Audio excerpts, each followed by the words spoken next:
नमस्कार दोस्तों, स्वागत है आपका हरीश अकेडमी में। हूं हरीश और आज हम बात करेंगे संधि के ऊपर कि संधि है क्या और संधि कैसे होती है और संधि विच्छेद कैसे होता है। इसके लिए आपको किसी भी टॉपिक को रटने की जरूरत नहीं है, बस इसको समझ लो आपको तो ऑटोमेटिक आपको ये बहुत ही आसानी से सॉल्व होने लगेगा। आप विच्छेद कर पाएंगे, संधि कर पाएंगे और बहुत आसानी से पहचान पाएंगे। ठीक है ना। इसके लिए आपको बेसिकली दो तीन चीजें जरूरत पड़ती है। एक तो सबसे पहले आपको ये पता होना चाहिए कि संधि कहाँ से विच्छेद करती है। मतलब ये कि जो पॉइंट है, जैसे हमने लिखा है यहाँ पर देवालय, क्या लिखा? देवालय। ठीक है, देवालय लिखा। तो हमको ये पता होना चाहिए कि विच्छेद कहाँ से करते हैं, कहाँ से इसको तोड़ेंगे। ठीक है, तो वो चीज आपको बिल्कुल आनी चाहिए कि कहां से हम इसको विच्छेद कर पाए, कहां से तोड़े। ये समझ में नहीं आती लोगों को। दूसरी बात क्या है कि जब हम संधि करते हैं तो हमको पता नहीं कहता कि अब इसकी संधि क्या कर सकते हैं हम, है ना।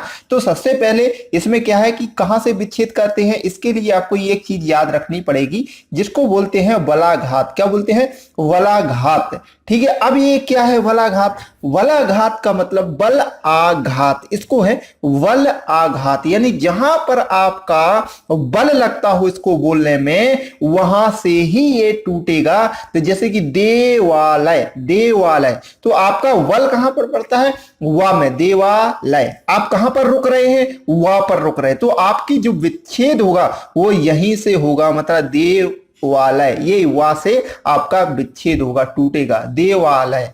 तो आप कहां पर रुक रहे हैं? वहां पर रुक रहे हैं। तो ये थोड़ा सा आप जब इसको बोलेंगे ना तो वहां पर आपका एक बल लगेगा, तो वहां पर बलाघात होता है। तो बलाघात का मतलब आप समझ गए कि जहां पर बल लगता हो शब्द को बोलने में या जहां पर हम रुक रहे हों उसे बलाघात कहते हैं। एक तो ये चीज आपकी समझ में आ गई। दूसरी चीज अगर हम कहें कि संधि, तो इसमें दो चीजें हैं। एक तो संधि करेंगे हम, या तो हम इसको फिर क्या करेंगे? विच्छेद करेंगे। दो चीज, संधि से संधि अगर जुड़ी हुई होगी तो हम उसको विच्छेद करेंगे, विच्छेद दिया जाएगा हमको करने को। ठीक है ना। या फिर अगर आपका विच्छेद है तो उसको संधि करना पड़ेगा। ये दो चीजें, इसके अलावा कुछ होता है क्या संधि में? नहीं होता। बस हमको ये चीजें पता होने चाहिए कि कौन सा स्वर है, तो आपको स्वर पता होने चाहिए। यानी वर्णमाला आपसे आती है तो संधि आप आराम से कर पाएंगे। स्वर होना चाहिए आपको पता, व्यंजन होना चाहिए आपको पता, विसर्ग होना चाहिए आपको पता। ये तीन चीजें आपको पता होनी चाहिए, तभी तो आप स्वर संधि, व्यंजन संधि और विसर्ग संधि करेंगे ना।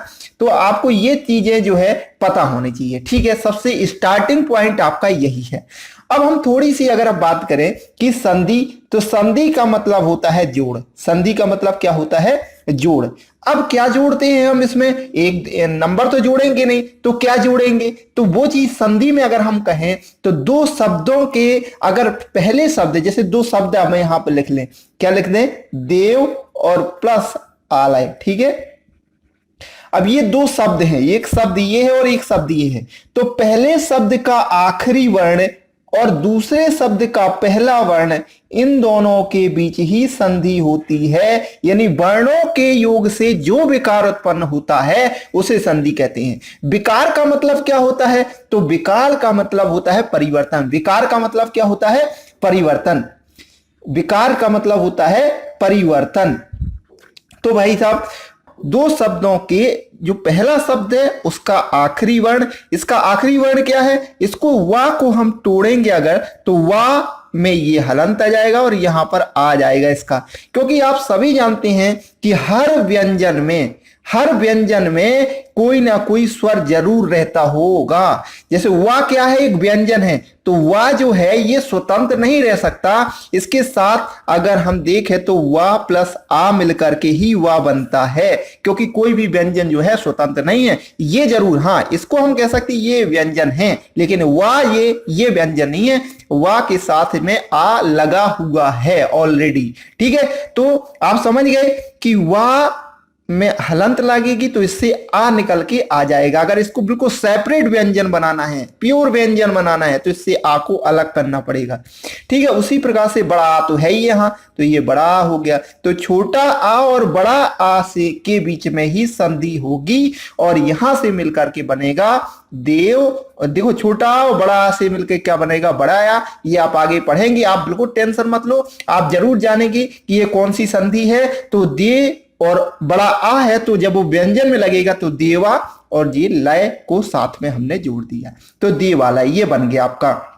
समझ में आया आपके कि मतलब दे वा ये था, और बड़ा छोटा आ और बड़ा आ से मिलकर के बड़ा आ बना, तो देवा और लय को हमने ज्यों का त्यों जोड़ दिया, तो आपका ये क्या शब्द बन गया, देवालय। मतलब विच्छेद से हमने संधि बनाई। अब संधि से भी हम विच्छेद कर सकते हैं, तो यही सबसे कठिन बात होती है। अब हमने ये बताया था कि कहां पर बलय घात आए, जैसे देवालय, तो हम कहां पर रुके, वा पर रुके, तो ये कंफर्म हो गया कि वा से ही इसको टूटना है, यहीं पे इसमें बलाघात पड़ रहा है, तो देवालय टूटेगा। कैसे टूटेगा, जो सबसे पहले दे, इनके सब अलग अलग जो है वर्णों को सेपरेट कर ले, दे प्लस वा प्लस ला प्लस या, ये हमने अलग अलग कर दी। अब बड़ा वा है, हमको यहीं से टूटना है, इसको पता है, तो ये कैसे बना होगा, इसको भी थोड़ा अलग कर लें, तो दे प्लस छोटा वा है ना, हलंत, इसके बड़ा ये बाहर आ गया, ठीक है। इसके बाद फिर ला और फिर इसके बाद या। अब इस यहां से टूटना है, तो ये कैसे बनेगा, छोटा आ और बड़ा आ प्लस छोटा आ और ये बड़ा आ, इससे मिलकर ही बना होगा बड़ा आ, ठीक है। छोटा आ या बड़ा आ प्लस छोटा आ या बड़ा आ से मिलकर ही ये क्या बना होगा, बड़ा आ बना होगा। तो अगर इसको हम देखें तो ये जो छोटा आ और बड़ा आ प्लस छोटा आ या बड़ा आ, इसको अगर हम देखें तो ये समझ में आपको आ जाएगा कि अगर यहां पर दे और वा बचा है आपका, तो देव होगा या देवा होगा, क्या शब्द बन सकता है, देव बनेगा या देवा बनेगा। तो हमें स्पष्ट है कि देवा कोई शब्द नहीं होता, देव हो जाएगा। और प्लस यहां पर क्या आ जाएगा, ये मतलब इससे क्या जुड़ गया, ये छोटा या जुड़ गया, क्योंकि हमें इसमें क्या जोड़ना है, या तो छोटा जोड़े या तो बड़ा जोड़े, वा में तो देव जोड़ दिया हमने, ठीक है। उसी प्रकार से लय इस साइड है, तो हम लय में क्या जोड़े, अलय या आलय। क्या शब्द होता है बेसिकली, अलय तो होता नहीं है, आलय होता है, तो हमने यहां लिख दिया आलय। ऐसे आप करना पड़ेगा, तो आपको ऑटोमेटिक, ये इसमें हमने क्या जोड़ा, बड़ा आ जोड़ा है, ठीक है। तो यहां छोटा आ और बड़ा आ, इससे मिलकर के हमारा बना देव प्लस आलय। तो ऐसे विच्छेद करना है। अभी आप बिल्कुल टेंशन मत लो, आपको पूरा समझ में आ जाएगा, लेकिन सबसे पहले आपको इसको पूरा वीडियो देखना पड़ेगा। अगली सीरीज आपको स्वर्ण, स्वर, व्यंजन, विसर्ग तीनों विच्छेद करके जब हम बताएंगे, तो एक दो बार जब आप करेंगे कि कहां कैसे वलय घात आता है, कैसे तोड़ा जाता है इनको, तो ऑटोमेटिक आपको ये चीजें समझ में आएंगी। तो सबसे पहले ये आपको मैंने केवल बेसिकली आपको तोड़ना बताया है और जोड़ना बताया है। तो संधि का मतलब होता है जोड़, और ऐसे जोड़ते हैं इनको, जैसे अलग अलग दिए हैं तो उनसे छोटा आ और बड़ा आ मिलकर के बड़ा आ बन गया।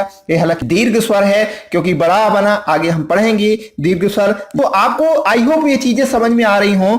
अब हम देखें कि संधि के कितने भेद हैं, तो संधि के बेसिकली 3 भेद हैं। एक तो स्वर है ना, स्वर, और दूसरा व्यंजन है ना, तीसरा विसर्ग, ठीक है।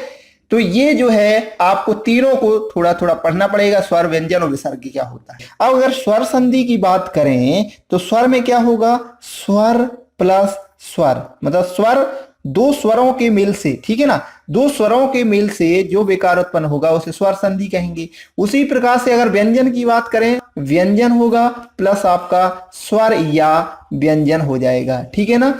तो उसी प्रकार से अगर हम विसर्ग की बात करें तो यहां पर क्या होगा, यहां पर विसर्ग होगा, पहला वर्ण जो विसर्ग होगा प्लस आपका स्वर रहेगा या फिर व्यंजन हो सकता है, ठीक है ना। तो इस प्रकार से अब हमको इन तीनों को पढ़ना पड़ेगा। स्वर में क्या होगा, दोनों साइड स्वर रहेंगे, दो स्वरों के मिल से विकार उत्पन्न होगा, स्वर बनेगा। यहां पर पहला जो शब्द रहेगा, पहला शब्द का आखिरी वर्ण क्या रहेगा, व्यंजन रहेगा, और दूसरा शब्द का जो पहला वर्ण रहेगा वो स्वर भी हो सकता है और व्यंजन भी हो सकता है। उसी प्रकार से विसर्ग में क्या होगा कि पहला जो वर्ण होगा तो वो क्या रहेगा, विसर्ग, और जो दूसरे शब्द का पहला वर्ण होगा वो स्वर भी हो सकता है और व्यंजन भी हो सकता है। तो इस प्रकार से इसमें जो संधि होगी वो विसर्ग संधि होगी। तो ये आपको पढ़ने के लिए, आई होप आपको ये जो वीडियो है वो आपको पसंद आएगा। अगर वीडियो आपको पसंद आए तो प्लीज लाइक शेयर कमेंट करना ना भूलें।